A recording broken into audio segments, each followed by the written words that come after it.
Well, we're continually updating you on some of the really bizarre things that they are using to update their drone technology. Well, now we can report that researchers are studying the mating behavior of moths to help build better drones.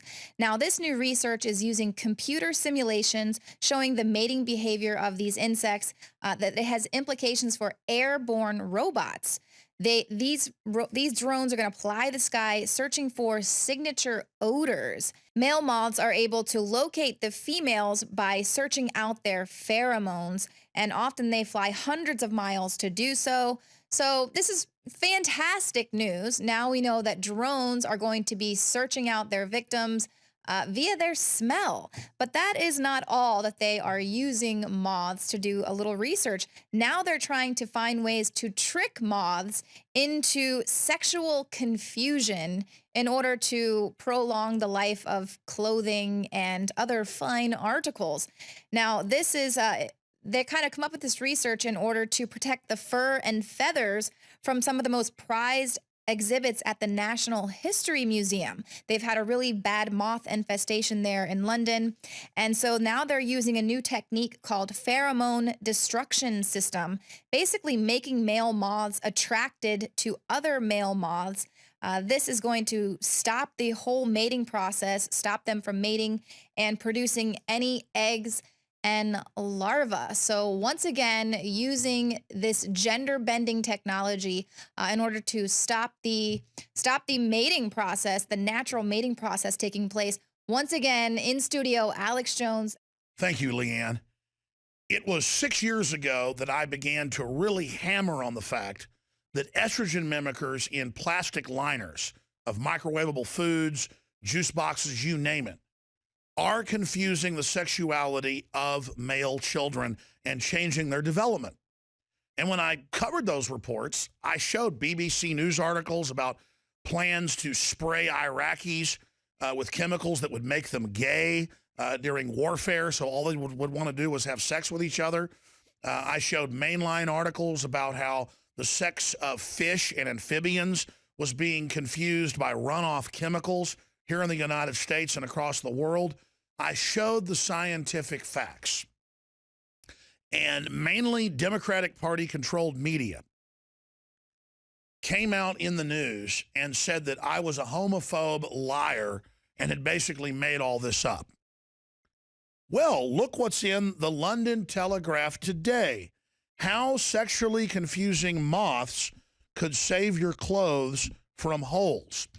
They had a big problem there at the museum, at the Natural History Museum in London. And so rather than using pesticides to wipe them out, they've now began releasing chemicals that are called Pheromone Destruction Systems. And it confuses the olfactory synapses of the moth and makes them attracted to other males. And basically reproduction comes to a standstill. This is exactly what the Pentagon was looking at doing in 1991 and again in 2003. And the word is some of this was actually tested on U.S. military personnel. So I'm going to explain it to you again. There is an agenda to confuse sexual development, to reduce population, to break up the family as we know it. Have there always been natural cases of people being attracted to the same sex? Yes. Are we all females in the uterus during the first stage of development and then some change into males? Yes. Do I hate people that are, quote, homosexual? No. But I will not use the terms they tell me to use, like gay. Heterosexual means opposite sex. Homosexual means same sex. They want to annihilate science and words and dumb down the public. And it's part of a larger agenda as we're chemicalized, as Aldous Huxley and others wrote about in Brave New World Revisited, that they're carrying out. This is a real program. And as large portions of the male population begin identifying as female, they're attempting to make it culturally cool and culturally push it as something that was a decision that was made, that you identified as a female. when in truth it was artificially done and engaged in to the vast majority. You deserve to know why this is happening. It's just like children in the United States are at record levels taller than their parents. It's not from good nutrition. It's admitted that bovine growth hormone in the milk is causing this to happen and has a lot of connections to serious health problems later. And it turns out females absorb the hormone better than males. That's why you see a mom and a dad that are, say, 5'9", mom's 5'4", and their daughter's 6'3". You go to the mall, and there's like all these giant young girls walking around, a foot taller than their parents. It's from hormones, artificial chemicals in the food. It's admitted that the printer ink used, and almost all printer ink, from newspapers to these printouts, has a strong estrogen mimicker in it. That makes men feminine, it makes women hyperfeminine, and accelerates the aging of your sexual tissues, uterus, ovaries, breast.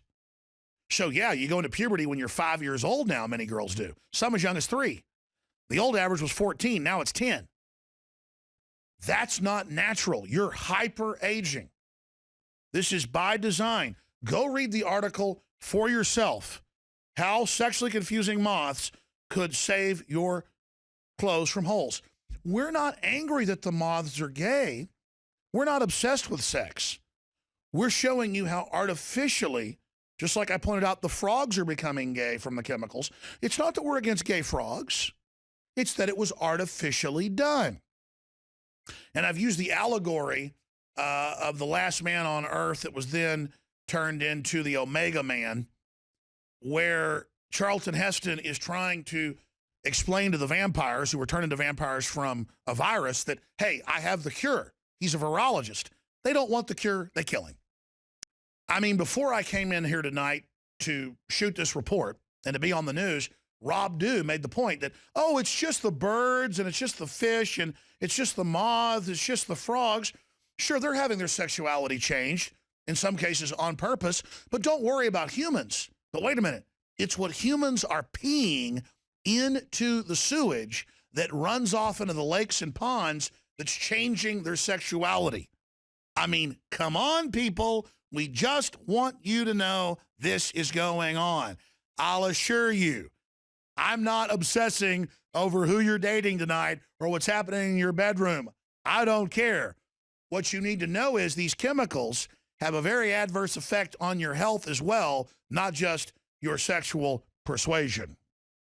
So understand, ladies and gentlemen, this is a big issue. They can do it to frogs. They can do it to mice. They can do it to moths. They're doing it to us now. It's a real program.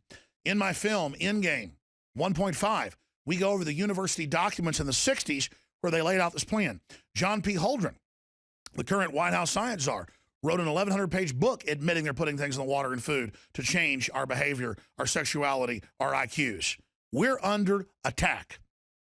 And I'm not attacking people with lower IQs. I drank fluoride growing up. I undoubtedly have a lower IQ because of it. We've all had this happen to us.